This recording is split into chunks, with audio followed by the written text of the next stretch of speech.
Hello and welcome back, you lovely, lovely people, to the Fact or Fiction podcast. I'm Cole, joined today with Eric. Yo! And Brandon. Hey. We're not in the FOF quarters. We aren't. We're in, We're mobile. Is there like a remote FOF location? Like FOF facility or something? An underground FOF bunker. Right. We're in I really like FOF facility. FOF facility. We're in the FOF out shelter right now. the FOF-tropolis.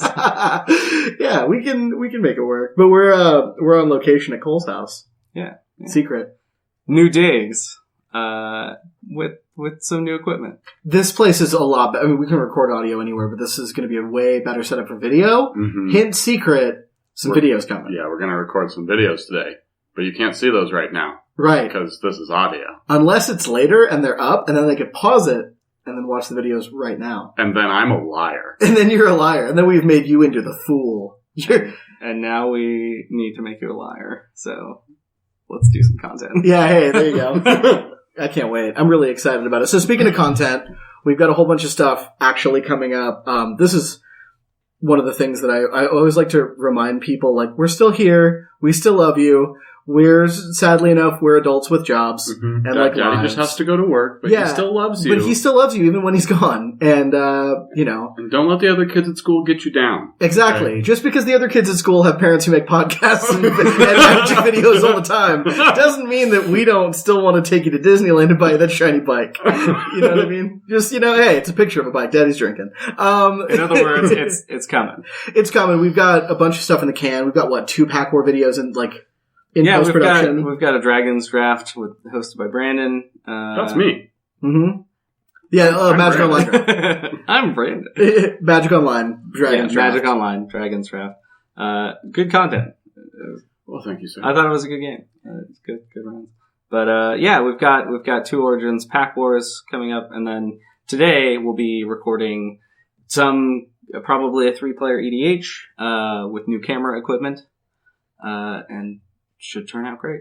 Yeah, absolutely. You know what? I'm going to put my stamp of approval, my guarantee on it. You get the Brandon Palmer guarantee right here. Right now. It will be great. Oh my god, we haven't even made it yet. This is, because you could... This is where I wish we had the air horn. You could shit in a box and call it good, but that doesn't... What is it? Right? How do you still know shit in a box. Guarantee man isn't a methed out something? Yeah, how do you know that it's been so long. Right, it's a greght movie, but it still, you're going to give us the guarantee? Yeah, you get my guarantee. All right. That's the guarantee horn right there. That's when you know the guarantee train has left the station. Absolutely. Chugga, pew, pew, pew. So we're gonna make a whole bunch of content with you, up to and including some Commander content, which is something that we started this channel a little bit focused on, and since limited. Back in our youth. Back almost a year ago. The infancy. The really? infancy. That long? You and I started doing a podcast. We put out the first demo beta episode, which if you scour the dregs of the internet, you can find it. By scour the dregs it's of the quality. It's entertaining, I think. I like listening to it. But you like lists. I like lists. It's a lot of lists. I like completionism, actually, and if you can catch them all with our podcast. Well, you gotta catch them all. Exactly.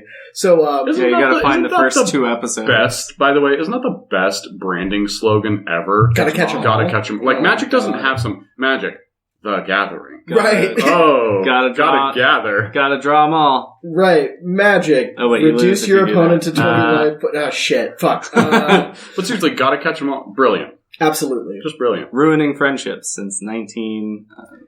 I heard a fake slogan. 18. I heard a fake slogan for EDH that was "Piss off your friends and die" is such a weird name for a format. Like, but yeah. But basically, that's kind of what it is. So, I have a story to tell. Do you? I do. Tell us your story. I was playing Magic last night, and scandalous. We almost had somebody that was willing to draw 2 cards. Oh, that almost happened. That almost happened. The thumb in the butt. But who was it? Well, I don't know if she would want us to say. But okay, so to peel back the curtain and explain to everyone, God, Magic used to be so stupid. Magic used to be so fucking stupid. Playgroup. Everyone's played that version of Magic in their youth, which was very not fucking Magic at all, where you like barely know the rules, or you make up your own. That guy who had the cards taught you. Exactly. So like, I remember when I first learned Magic, Llanowar Elves could tap for 1 on turn 1, you know what I mean? And throughout history, like, we used to play with a bunch of janky rule sets. Like, we wanted to play longer games, and this is before Commander, so when we were playing 60-card Constructed, we played from 30 life. And there were a lot of house rules, like we were big fans of Ornithopter, and you can take this and pass along to this one is gold. This is a real house rule still in my life, where if you, and it doesn't work in EDH, but if you play 4 Ornithopters at the same time, and you say, I pay 0 for Ornithopterian Victory, you win the game. Yeah. Unless someone counters one, or disenchants one, or bounces one, or has any sort of disruption, then you lose the game. Yeah, you have to lay them all simultaneously. You have to lay them all simultaneously. I think, and technically, within the rules of the game, they would have to last till the end of the turn. Yeah, you can't play and kick a right on this one. Yeah, right. Yeah. It's 4 physical cards of Ornithopter, and you have to say, I pay 0 for Ornithopterian Victory. That's like saying, Beetlejuice. Right, exactly. So if you've got the Enter the Infinite combo. Yeah, exactly. There you go. I've thought about What better thing to do with Enter the Infinite? I've thought about making an Ornithopterian Victory based deck. I'm not gonna lie, but it's that time of my life has since passed. I'm just gonna build a tax deck. It's all stacks. You'd be like, I pay 1. Right, I pay 1. Oh man, it's lands, propaganda, Enter the Infinite, and High Tide. And High Tide. Yeah, exactly. You can get there. And tutors and like the tutor they'll let you find at the end of the Too many cards. It's 60 Ornithopters. It's Ornithopter stapled to Relentless Rats, like to get like half orcs and really tall sleeves. You may have any number of scribble Ornithopters in your deck. So we played with some fucked up house rules, one of which was in big multiplayer games, because we used to play like 2 in the morning, 8-player motherfucking Magic games, sitting on someone's floor in their apartment, and it was pre-table Magic. Yeah, we're very evolved now. Absolutely, we have tables and chairs now. So we used to play a lot of Magic, and one of the rules to incentivize killing people and ending the fucking game was when you got a player kill, like when you dealt the points of damage to a player, you got to draw 2 cards, and that was very overpowered. We realized. It took a long time for that. I joined your playgroup, and you guys had been doing that for a long time. And I remember the first time I saw someone do that, I was like, that seems really good. Right. You guys were like, well, no, it incentivizes you to kill someone. And I was just like, but the person who's doing the best gets to draw 2 cards. Right. And then That's kind of how it worked. It was poorly thought out. It was just like, these games are too long. If you do good, keep doing good. Kill them all. It was to keep us... It's good at ending the game. It is good at ending the game. It was to keep us from like... Just like stalling out games forever. Just building up giant armies and doing nothing with them. But then it also like counteracted that, because then we wouldn't want to put somebody to 1, because somebody else might get the cards. You know what I mean? It was fucking terrible. And nobody played Rats? Yeah, and nobody played Rats back in the day, because it was 60-card Magic. It was before EDH. Back when we were like, Rats are stupid. Right. You know what I mean? No, why would I want to blow up my own cards? Right, exactly. Rats are no fun. I'm playing creatures. Yeah, it was... Mostly it was a lot of us building decks with no end game. Yeah, exactly. It was just going like, oh, this is cool when you have these 2 cards. I like elves. I hope I get them. we build decks with no end game, or build decks that had kind of an end game if there were 3 players in the game. Right. But with 8, there's just no way to... Right. No way to do it. So, we modified the rule. Well, yeah, you can't just banish that rule. Like, there are some instances where that rule is necessary. Right. And it was an overpowered rule. So we nerfed it. Exactly, we did. We nerfed it. We said the rule is... If you kill a player in a multiplayer game of Magic, you are allowed to draw 2 cards. If there's something in your butt at the time. And I'll tell you something. Last night I was playing a 4-player game of EDH. Something foreign. Something you foreign. can't just have like a poop in your butt. You can't have right, yeah. You can't not today's poop, not yesterday's poop. It's got to be something foreign. Up to it. That's right. Honestly, I'll give that a pass. If you poop yesterday and save it in a Tupperware, and you're like, I want to draw 2 cards, and you put some poop back. Okay, all right. Well, that's fair. So do you have to have something in your butt when you swing the kill? So here's the deal. We didn't have it when you... Where's the errata on this, is what I need to know. That's the part of the story. Is because I've never had anyone seriously consider it until yesterday. We were playing a 4-player game of EDH, and the person in question I'll just say she, swung a kill on me, right? Got me done dead. And I kind of jokingly said, well, it's a bummer that you could draw 2 cards right now. And she was like, what? And I was like, yeah. And I explained the rule, and she was like, what are the details? How serious are we about this? Because I might want 2 cards. And I tell you something, we had to call a judge.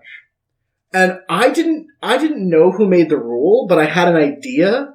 So I called our good friend the Vin. You called the Vin. You bet your ass you called the Vin. Out of nowhere. He moved cities away, miles away, hours away even. And I haven't talked to him in probably a year. And out of nowhere, I called him up and I was like, hey man, I need a ruling. And he was like, yeah, what's up? And I was like, I got somebody who wants to draw 2 cards. And he was like, I don't know what the fuck you're talking about. And I was like, remember back at your house? And I explained it. And he's like, I don't remember that rule. He didn't remember. Well, so the draw 2 rule, that was in effect. The thing in your butt was post him. Oh, I thought he came up with the thing in your butt caveat. No, he didn't like that caveat because he was always the one who drew the 2 cards. Well, but he kind of stopped playing with us after we nerfed that rule. It was probably because he had stuff in his butt, but he didn't want to tell us. And so he just walked around with a butt plug all day. He was just like, guys. I assumed that this rule hasn't changed for me. Right, exactly. I always thought it was the rule. Well, do you know who made the rule then? Because I was trying to figure that out yesterday. I mean, I don't want to take credit, but I remember really campaigning against the rule as it stood. Right. I remember campaigning very hard for it. I remember you were against the rules as it stood, but did you champion the butt thing? I don't think I championed it technically. And that's my question is, in a judge situation, who gets to make the call? And I didn't have anyone besides the Vin. So right. The Vin was a good shot at. I called he was the first person you thought of too, right? He was the first person. So I call up the Vin and he gives us a ruling. So we had 3 questions. We had 3 questions. 1, what are there stipulations about the object? Is a finger okay? Does it have to be a foreign thing? Are there size restrictions? No, I remember we stipulated that before. It's been years. Finger was the guideline. Okay. It doesn't have to be a finger, but the finger is the guideline. A pencil works. Sure. Secondly, what is the duration that it has to be within your butt? Thirdly, what are the insertion policies in terms of do you have to be in the same room as everybody? Can you leave another room but have a witness? I want to hear what the Vin's rulings were, because I'm sure him and I will differ. The Vin's rulings were that you had to, you could leave the room, but you had to have a witness, which is fine because his girl's boyfriend was there. If you wanted to, you could leave the room to insert, come back, draw your cards, and then leave the room to disembark. Right. But insertion had to be happening while you were drawing. Okay, timing is the most important part here. That is fine with me. I was going to say no. You have to do it at the table because you got to have it in while you draw 2 cards. That's totally fair. You can leave the room to put it in. Yeah. Someone needs to know. It needs to be known that it's there. Right. Honestly, I would probably follow the honesty policy on that. You go with the honor system on that? If you leave the room, right, and you're not waddling out, like your life is miserable right now, right, to draw your 2 cards, you didn't put anything in your butt. Right, that's fair. Or maybe you put stuff in your butt all the time. It's not concrete. So you need a witness. So you're on board with a witness. Well, here's the thing. We had a quote-unquote willing witness. He wasn't really excited about the whole prospect. Again, I don't think you need to see penetration. Right. I think basically, if we were playing a game and one of you guys decided, we would go in a room. Okay. It'd be very awkward for a moment. You'd take whatever object it was. Sure. You would basically drop trowel. Okay.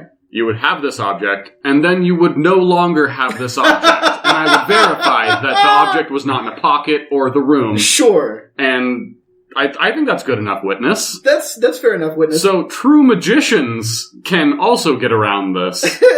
But I'm pretty sure that the's something about using your butt as a pocket with a true magician. I think that's just part of the magician's code. I mean, here's the thing. That's why they call it magic, right? So in the end, the story, sadly enough, ends with an almost. Oh. She did not want to draw 2 cards, but the story ends brilliantly because it was, to break down kind of the game state, it was one of our friends playing kind of an Alloro-based Esperish deck, and my other friend, and the girl in question, they made it to the final 2 players playing my Roshi Meanderer deck, and, like, she had mana reflection, she was just, like, swinging crazy. Like, how she killed me was a Devil's Play for 26. So, That's good. It was crazy. She could have done it. If she drew the 2 cards. She was 1 card away from drawing Hostility, and she could have played Hostility, flashback Devil's Play the same turn for the win. Oh, snap. And she lost. She looked at the next card and was like, oh, I was so close. And then we reminded her that she could have won. She could have done it. She was so mad. She would have gone down in our history. Yeah. In our playgroup history. Because, I mean, a big part of that rule was there was some turmoil when we decided, like, we shouldn't do this rule. There were people who were just like, no. Yeah. It must stay. And we conceded. We're like, okay. The original rule, the draw 2 cards when you kill a player. The draw 2 when you kill a player. And we're like, okay, it can stay with a caveat. And that was kind of like our compromise with both sides, and no one's ever done it. So it basically banished the rule, which was the original intention. Exactly. But it gave a little twinkle of hope. It does give a twinkle of hope. I'm going to be honest. I've thought about it in the past. Right. I think it was Nekusar v. Talrand. That's just a kill! Yeah. You just draw 2 cards and it does the damage. And if I had drawn those extra 2 cards, I think you were part of the game, and then there was another person, and I had killed one of you, and if I had drawn those extra 2 cards, I had the wheel where everybody draws up to the person with the most cards. Reforge the Soul. Sure. Would have won the game, but I ended up losing to Talrand the next turn because he went infinite. Because you didn't draw the 2 cards. It's always the winning play. But what if it's not? You know what I mean? I want to say, I think I know what a perfect ruling is for the object. Okay. I think it should be a rolled up land. Why? Because it's perfect. You just throw it away when you're done. That's true. Otherwise, there's poo-poo fingers in your game. Or there's poo-poo pencils in your house. Who here hasn't thrown away a land? I've ripped up a land to make a point before. Exactly. You just roll up land. That's a very good point, man. That's, you know what? And plus, like just for like, you know, visual, like, I know it's not actually hygienic, but like you roll it up like the back out so that like color matching too, so it's not it's got that rustic magic. Exactly.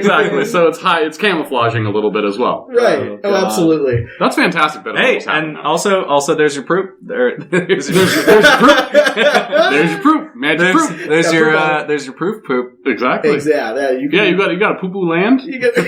How else are you gonna get a poo poo land? you got a poo poo land because you could use the signing blood. Oh, I like that. That's a good name for that rule. Sign and poop. Sign and poop. Yeah. Oh, you can sign and poop right now.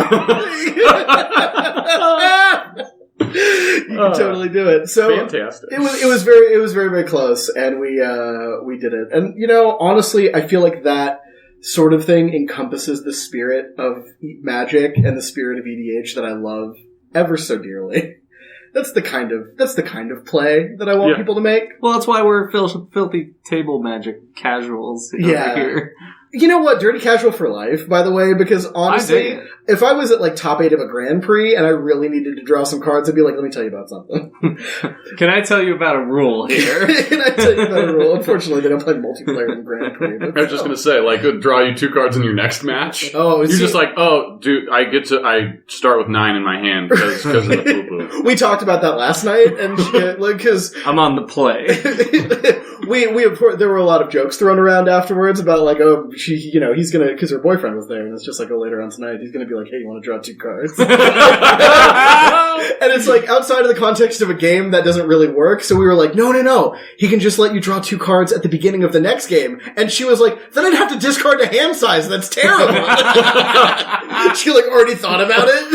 Like if you get to like go to 9 and draw till you get a soul ring, maybe, you know what I mean? Like that level of aggressive rules modification.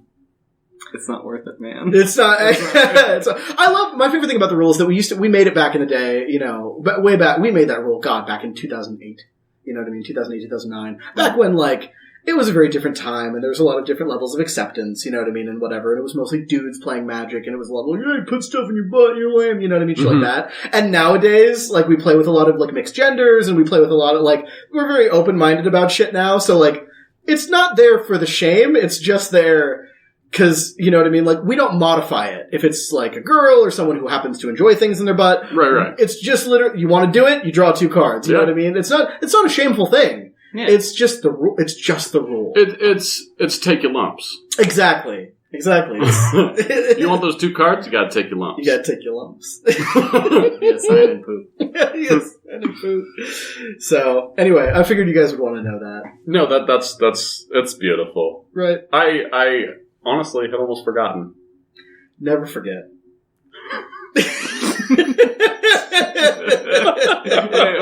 What's yesterday's date? Yeah, exactly. 7/27. 7/27. Sign and poop. Never forget. Poop. No, almost. Almost. Quite it's not it. even. It doesn't. We're gonna get there, and you know what? When we get there, we're gonna have to make a podcast like at that moment. I feel like whoever does it's gonna have to leave the table, and we're gonna plug in the Yeti and then come back, and they're gonna be like, "We're recording the podcast right now. How do you feel?" Coming at you live with a sign and poop. Exactly. Special breaking news. Breaking update. You just hear like the 2 cards being drawn, just like, psh, psh, you know what I mean? It's just like, and oh. Out of the room. The slow, sad steps of somebody leaving. God. Yeah. So that almost happened. Yeah. But that's EDH for you. That's why I like it. That's why I like playing EDH. Because it's wild and zany and fun. It's wild and it's zany. It's become my favorite format. Mhm. It's funny to me to think about it that it's mostly. I think it's just a generation ahead of us just did the same thing with poker. Right. Or I suppose other people our age do the same thing with poker, where they just People who haven't heard about Magic yet. yeah, Weirdos. who just get together with their friends and fuck around and play cards. But Yeah. that's just a better way to do it. And EDH is just like the poker. It's like this. It's the social equivalent to me. Yeah. That's so where fair. where you're not trying to win so hard. You're just like Getting together with your play buddies a game and do some wacky shit. And bullshitting. Magic and EDH specifically is it's the weirdest level. Kind of like in poker, I guess, where like it can go so many different levels of caring. Like at the beginning you are kind of bullshitting and playing lands and it's whatever, and then there becomes like this laser focus at the right moments on really, really cool, interesting plays. Much like poker, where like, you know, kind of low stakes hands or hands where everybody folds are kind of just sort of You're just bullshitting, you're hanging out. and doing whatever, but then like there's those laser focused big moments where like, you know, Where it gets really intense. Excitement and tension, yeah. And, you know, we play a lot of games. We all gather. I mean, Cole, you just bought Betrayal at the House on the Hill and like, a whole lot of shit. Yeah. And, you know, games that I love and are amazing, but like you really have to have a level of focus on every game. The whole time. The whole time, more so than a game of EDH.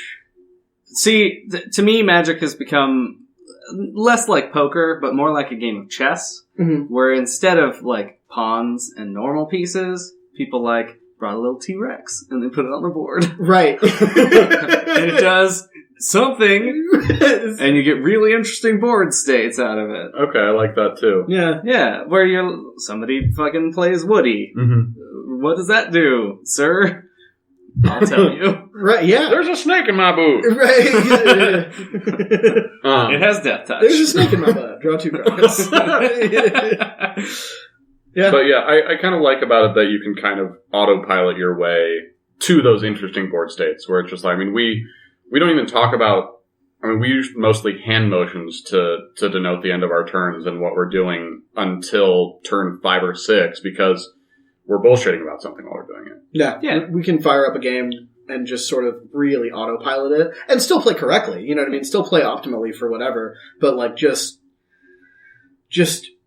hang out.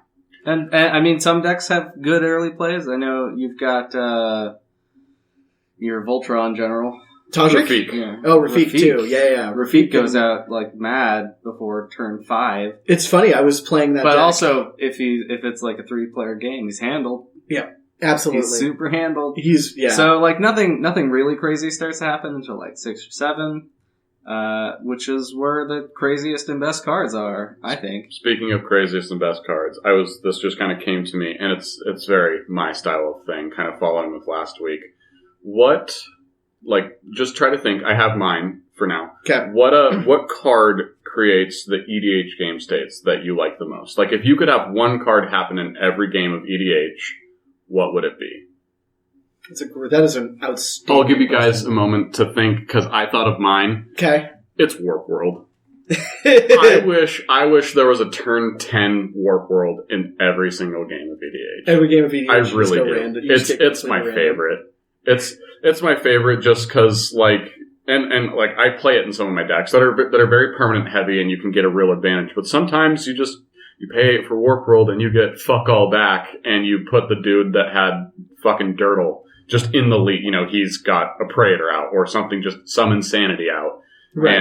And I just like putting the game out of your hands. And also, like, part of it, too, is I like resolving all the triggers.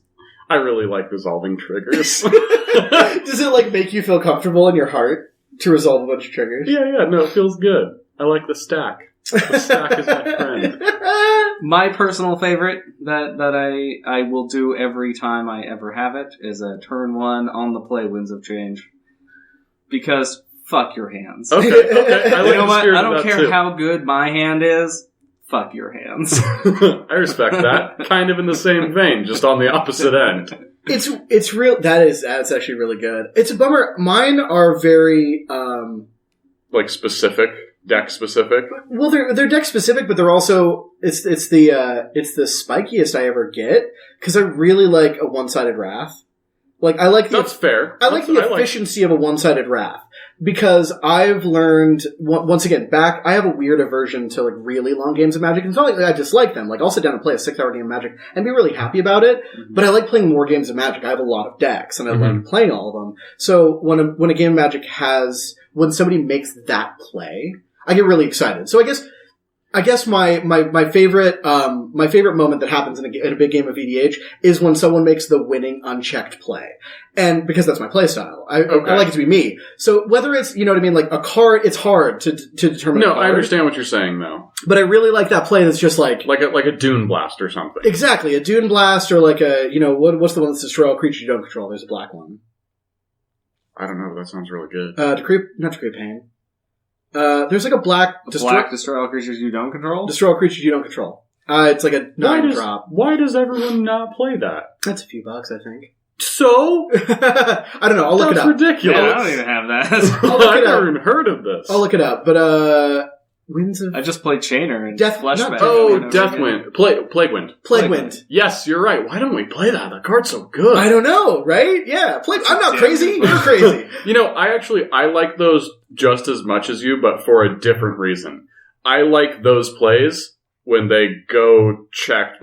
So we play a lot of 3-player Magic. That's kind of like our bread and butter, is 3-player EDH. Right, the 3 of us, usually. Usually the 3 of us. Sometimes we get 4s, 5s, you know, but for the most part, I'd say 75% of our games are 3 players. Mm-hmm. And I just love when someone does that, when they go, Plaguewind, for example, although clearly not, because none of us play Plaguewind, but all of us have Winds of Wrath. Yeah, Winds of Wrath. That's a perfect one for you. Exactly. Destroy all creatures without enchantments. I played Rafik. I have a Marchesa deck that's got like 9 Wraths in it. That's basically just made to be like, even Jockle Hops, where I can just be like, everything's destroyed. I have 4 creatures. Right. You know what I mean? I like a solid Whelming Wave. That's a good one. Exactly.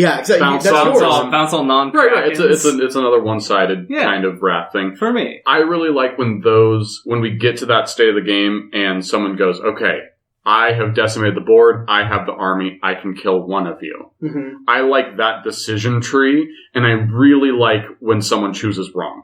Even when it's me, I do it just as much as anyone else, where you go like, I think I have to kill you, and you go, I kill you, and the other person goes like, okay, wrath you back, play a big threat. Right. And you just go like, I'm out again! I picked wrong! Oh, shit, I have one card in my hand, and it's a land. And I mean, because we're good deck builders and good players, I like that a one-sided wrath isn't just game over always. It isn't game over always, but, you know, it does put somebody in the position, because EDH games can get grindy, in the wrong play group, or not the wrong play group, but in certain play groups and in certain just deck choices and game situations, even in shit that we play, they can get grindy, but I really like, you know, whether it's a one-sided wrath or an overrun or something, yeah.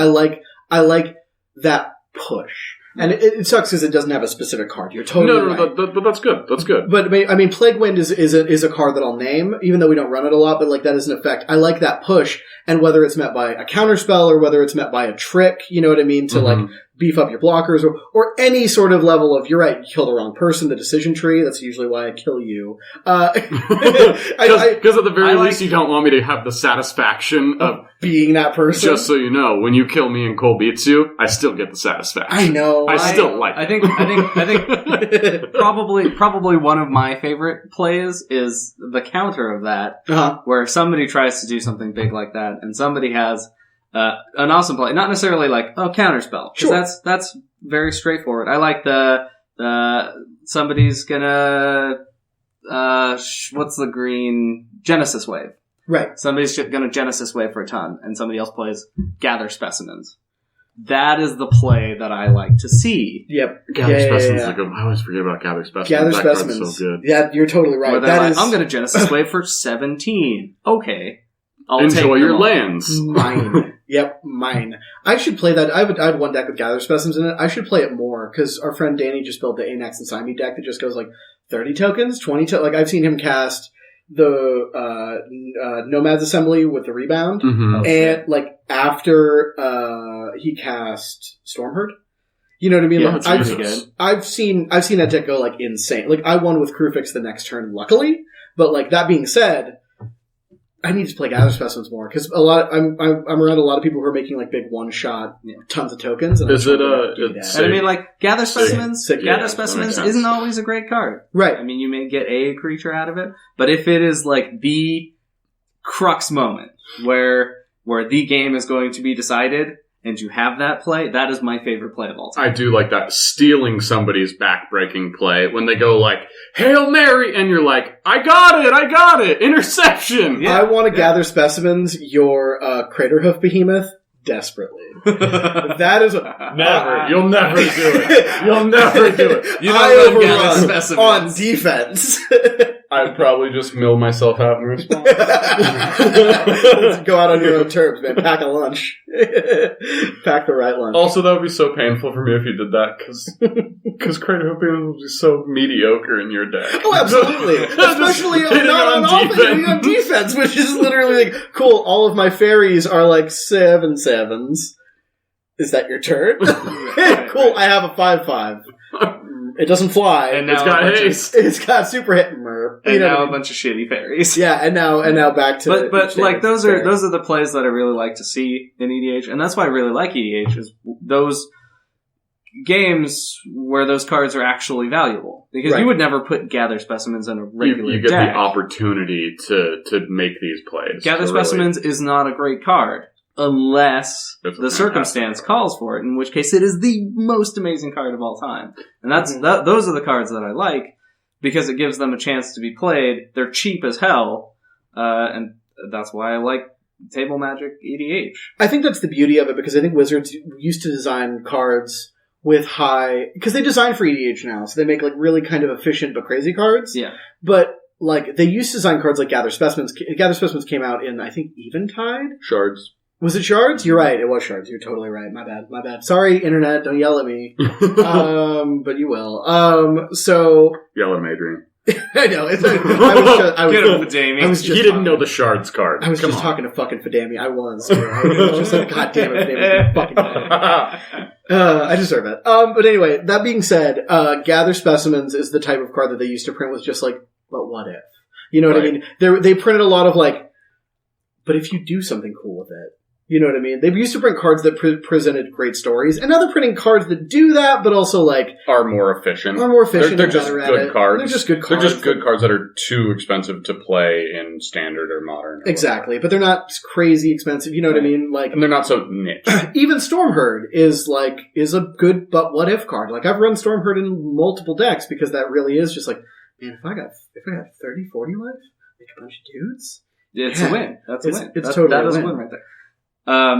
They just printed a new one that like whenever a new set comes out, that is what I don't look at standard playables. I don't care. What's the new one? Particularly for a Crewfix deck, Great Aurora. Yeah, that card seems really awesome. Great Aurora is. Yeah, I'm gonna be looking. I would never see that in any sort of standard play, but in the particular deck, oh man, but it could do the coolest. That's a really cool card. I'm surprised you like that card. It's kind of like taking another turn. I think it's closer to a wheel. I think it's close enough to a wheel where... But you get all your lands. So you probably have more mana than you had when you cast it. I mean, you can float some through it. I don't care for taking more turns. I like what's the card where you take another turn but you don't get an untap step. So it's basically you get to draw a card and lay another land. I love that card. That card's dope. It doesn't make things slow. It's not fair. Stitch in Time. Stitch in Time is the flippy coin. Stitch in Time is the flippy coin one. It's like it's. I mean, I also that was from Eventide or Shadowmoor. Yeah. The Vin used to play it. I gotta call him again. Vinny, I need a ruling. What was that card you played? No, remember the card. Yeah, you were there. Blue Explorer. Yeah, but really, that's really what it was. Blue Explorer. It cost like one more too. But you're right. You know what I mean? Like that is exactly the type of effect that can be really game breaking. But the thing is, they get all the lands off the Great Aurora. You know what I mean? Like they get all the lands untapped. So everybody does. I guess that's true. And they get a new hand. It's kind of just like a nice reset button that green doesn't usually get, which is cool. But in the instance of, say, a Crewfix deck, when you have a shit ton of mana floating and you have a ton of untapped lands, you time walk the board, true, but you have your presence back immediately. Yeah, you can just build this like crazy board state right away. Well, and the cool thing about the Great Aurora specifically is like you don't even have to be doing that well on the board. Right. You could just have 15 cards in your hand and go like, well, I just hit 9 mana. We're going to make this a big fat ramp spell for me. Yeah, basically. Yep. But also really it gives room for the counterplay where somebody can gather specimen. Like, they'll have the mana up, the opportunity to do some stuff. Like if they have an instant speed wrath or something at the end of your... I guess that's true. It does give your opponents the opportunity to do something about it. They're cards that create interesting board states, and that is what I really enjoy in Magic. And you can just whiff on lands, too. You could just draw. You could get nothing out of it. Yeah, it's like a weird Warp World meets a wheel. Meets a big draw spell. Meets a one-sided wrath potential. I've done a Warp World before where I got literally nothing out of it. I drew all of the spells and like 2 lands. So I think we're reaching the conclusion that the Great Aurora is actually the best Magic card ever printed. It's like clearly the best EDH card. I'd say it's the greatest Magic card ever printed. Right. Not necessarily best, but absolutely has the most glory. Or just a good card. No, let's go with the greatest Magic card ever. Well, I mean, and it sucks. I want one. I don't know anybody's opened one. I haven't made an order in a while, but like, I need one for Crewfix. You know what I mean? I'm really excited about Origins because it really did like beef up the level of shit I got to put in my decks. Like, I have a Kresh deck that I cried when I saw Chandra's Ignition. Oh man, so that remix to Ignition, hot out the kitchen, dude, for real. Like, I just, it's perfect. It's like the perfect card. Talk about one-sided wraths. Yeah, absolutely. Wrath all players. Yeah. just your creatures are dead too, but also mostly your faces are dead. Also mostly, I'm a dome everybody for 20.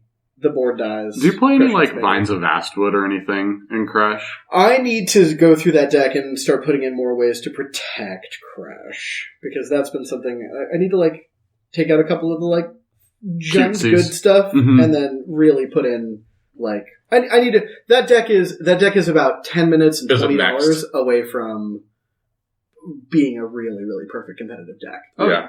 And that's like that. Things like that is where you can really check your power level. Mm-hmm. That's what I do with my decks. It's say my mono black. I play Chainer. I have no tutors. Right. Because I don't want it to be too powerful, but I want it to be competitive enough for. Well, you don't want it to be too samey. True. I mean that's. I would tutor for I don't know, Nephrox probably, or a Praetor. I mean, none of us really play tutor. I play a tutor that I can think of. I guess I play 2. I play Mystical Tutor, but I play that in Melik where it's like get a something, whatever is best here. Right. That one's probably my tutoriest one. My other one is Wild Research, which is just like a gamble on a stick. Basically, yeah. I play a few tutors. I've got a tutor or 2 in Sig. I've got a tutor or 2. No, I think down to 1 tutor in Tesa.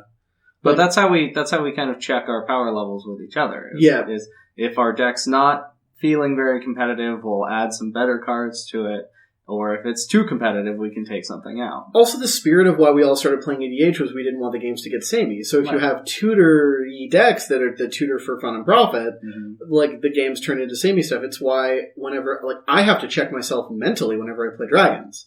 Because I played Sign of the Ur-Dragon as my general, which is a tutor on a stick. Yeah. Only for a turn and, whatever. But with the right build of that deck and with even the build that I have, which I'm really proud of and I love it, but also the play style that I have to choose to not go, like, Scion into Hasty Dragon into Double Strikey Dragon, like, every single game. Yeah. Well, and sometimes you do. And then we just, like, especially, like, when but we used to we play know more we know one-on-one. that that's your potential. And especially in multiplayer Magic, we save up something to handle it. Exactly. If you do that and then we Chaos Warp it, you bummed. Right. Exactly. That's now in the graveyard. Yeah.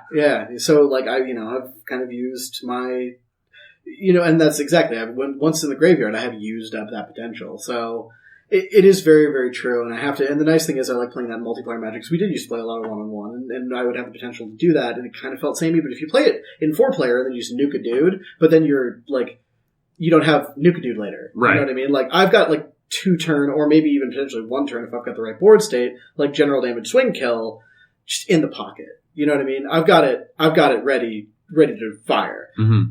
Unless I burn it to get the first guy out. Right, it doesn't really do anything for me. So, right. I don't know, I like the lack of tutors, and I like the sort of more chaotic nature of just our play style. Of the way, that's what we like about it. Mm-hmm. You know what I mean? So, I don't know. It's funny talking about Crash in terms of how I put that together, because it's very, very different. It's funny that you're saying, like, yeah, that Crash deck, if I put a little more effort into it, it could be really competitive. And everybody's probably thinking, like, it's a Crash deck. Duh, it just kills people. Right. But not how I did it. Not like that. Yeah, it's like... I put very few instances of Trample or... Crash is easy to build. There's almost no... Is there any equipment in there? No. Right. No equipment. You Crash, you Voltron him, you make him real big, you make him unblockable. You hit someone. You hit somebody for a kill. You Savage Beating. You that's K, combat I guess. It's fun, it's cute. Fuck that. I want to throw him at people's faces. Exactly. If you fling Crash, that is the greatest play of all time. Because now you don't have a Crash, and you have another player to worry about. Exactly. I also like that you can just, like, instant speed. I don't know if I've ever seen it, but I really want someone to swing lethal on you, be like, yeah, you have a Crash, but I have 20 creatures, and you can't. You just go, like, fling. Oh, God.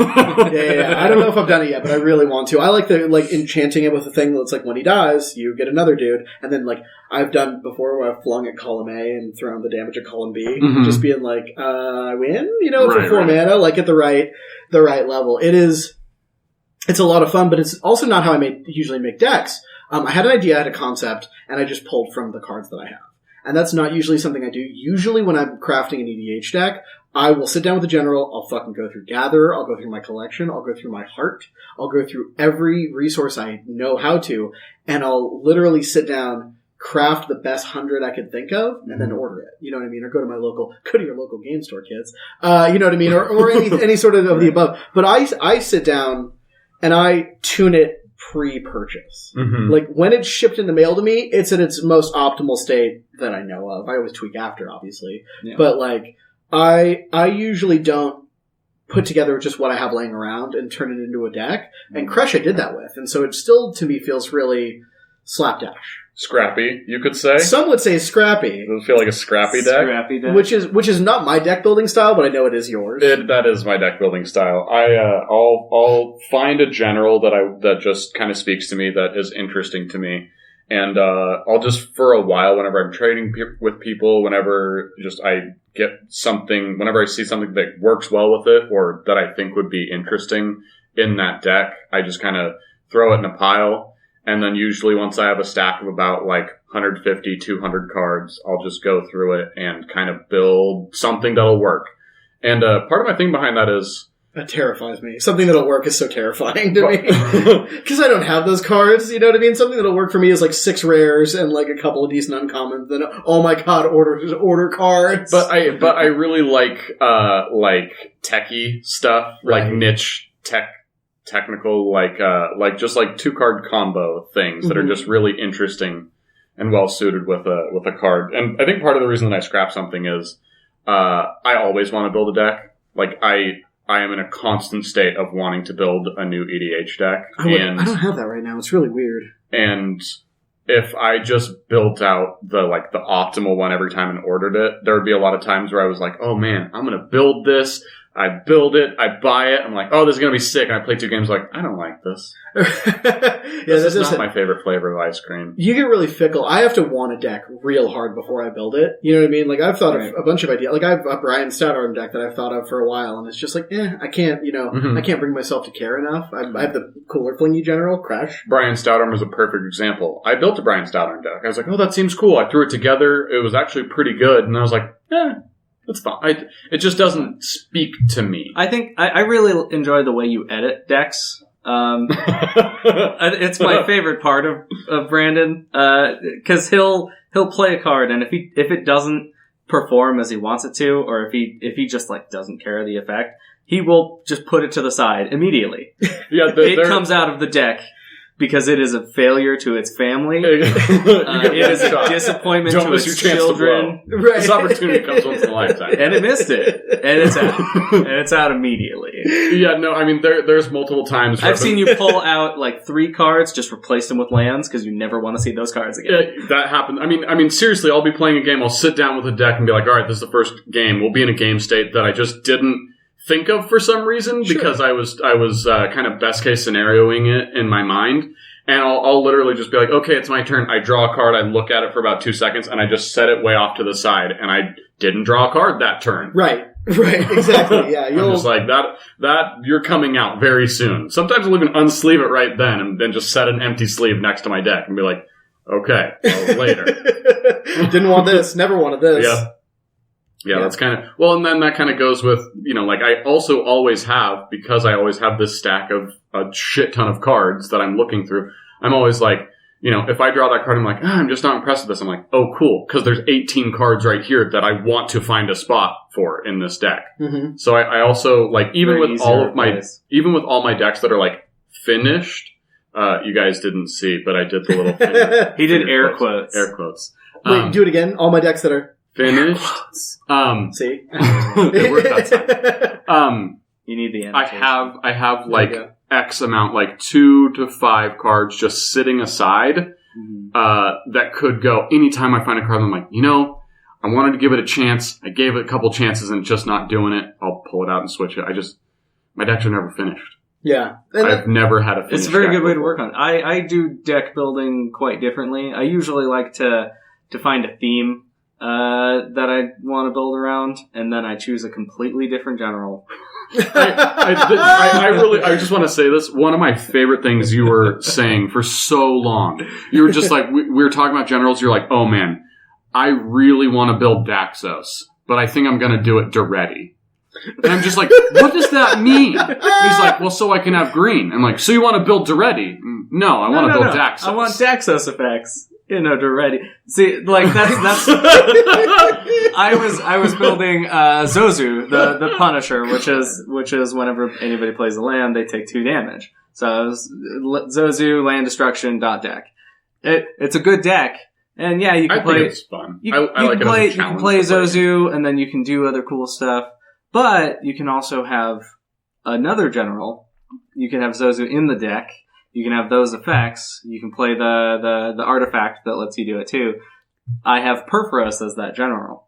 And I have, I think, 3 cards that are particular to Perforos, where I raft my board and get double the amount of goblins to get a kill in. But I also focus on blowing up lands, and I focus on that constant damage. I do see sometimes that you get those Zozu draws where you'll just be like, all right, I've dropped a bunch of rocks, and here's Zozu and an Ankh of Mishra. Also, I'm blowing up everyone's lands. Mm-hmm. Here we go. And it's so that's actually kind of neat to me that sometimes you do get that deck. It's just within another deck that's probably, in the long run, more consistent and more fun. And that's if you sat down with the Zozu deck every time, you'd probably play it half as much as you play a Perforos deck. Probably. And that original deck started as Norin with a Chaos deck. Because I liked the Chaosy effects, and the Chaosy effects put me toward the land destruction, and I was like, oh, I need a new general for this. And then I played it against myself for a couple times, and I just didn't care. I really liked the effects, but I didn't care. I played my general, and I was like, cool, everybody's going to take some damage, somebody's going to kill it. And then I'm going to pay 5 for it, or and not care. Right. But in a different deck, it works really well, exceedingly well. And that's basically how I build my decks, is I'll pick a theme, and I'll choose like 21 cards that perfectly suit said theme. And then I'll pick a general that I think would complement that. Not necessarily make it so that happens all the time, but a general that complements it. And then I'll play that. I like that. If you get that really heavy Zozu draw, but you still have Perforos out, I always fear like a empty the Warrens type effect, or you know what I mean? Yeah, like, I don't know if you run Warrens specifically, but like the one that X spells, you can join forces and get. Oh yeah, not join forces, but you can get multiple ones or whatever. Firecat Blitz. Yeah, that one is that the one, or the one that gives you X elementals? Or tempting offer. Tempting offer. Tempt with vengeance. Tempt with everybody dies. I'm gonna deal 14 damage to everyone. Does anybody else want to increase that damage? And you can do that in the middle of a Zozu draw, which is the scariest part. Is you can be like Zozu, land destruction, take 2, take 2, take 2.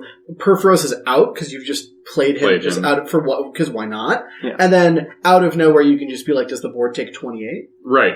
It's just like, and it really does, especially in your Perforos deck, it works really well to complement that thing you're already doing. It's really say cool. Like that Daxos deck. It was originally Daxos heavy effects. I had the Fate Steel. Right. I had all effects to put stuff on the top of your library so that I can hit you and then play them. And then take and it's K. It's K. I played it against myself again, and I didn't care. Ever. But I still really like Daxos. I like Daxos effects. So I've got, I think, like 3 or 4 in there, but it's a Kraken's deck. It is Daxos' The Odyssey. which is awesome. Which is a really cool thing. Which is super awesome. Speaking of, I just had a really cool thought. In your Perforos deck, do you have Descent into Dragons? No, I don't. For Christ's sake, that needs to go in there. It probably should. Oh my god. Just nuke your board, get a better board, do a bunch of damage, turn. Later on, I'll have dragons to attack you with. You know what I mean? That does seem very strong. Bananas. Also, you can target Perforos with it, and you get a dragon, and you keep Perforos. Hey! Oh, that's true. Seems good. Whoa. Whoa, that's so busted. I like that. If Perforos is a creature. True. Right. To be fair, sometimes. It does happen. It's not. I usually turn him into a creature with enchantments and things. I gotta be honest, you guys. What's up? I'm getting the bug. Oh? We've been talking about it too long. I think it's time to do it. We gotta actually start playing some. I'm so ready. My body is ready. Well, hopefully we can record it and get it out to you fine people. Are you guys feeling me? Yeah. It's about time. Let's do it. Let's cut off this content for more content. All right, I hear that. Well, thanks for joining us, guys. I hope you like some of the things we said. I hope that maybe you instill some house rules in your group. They just make the game more interesting and more fun, and they make for good stories. Not to be that guy, but really, I'm genuinely curious. I'm not even just saying it to be like, interact with me. But genuinely, if anybody has good, interesting, funny house rules, leave them in the comments. Send us an email. Yeah, no, I want to hear about them. FactorFictionPodcast@gmail.com. We'll read your fucking house rules. You know what I mean? You can pass them to the people. Probably. We'll read it on the podcast. We will read it live if you want. Absolutely. But also, if you've got interesting ways to build decks or interesting flavors that you really enjoy, things that you found work really well or are really funny or create interesting board states, we'd love to hear it. Yep, absolutely. So that's where we're at. So I'm Eric. I'm Brandon. I'm Cole. And until next time, thank you for joining us, and see ya.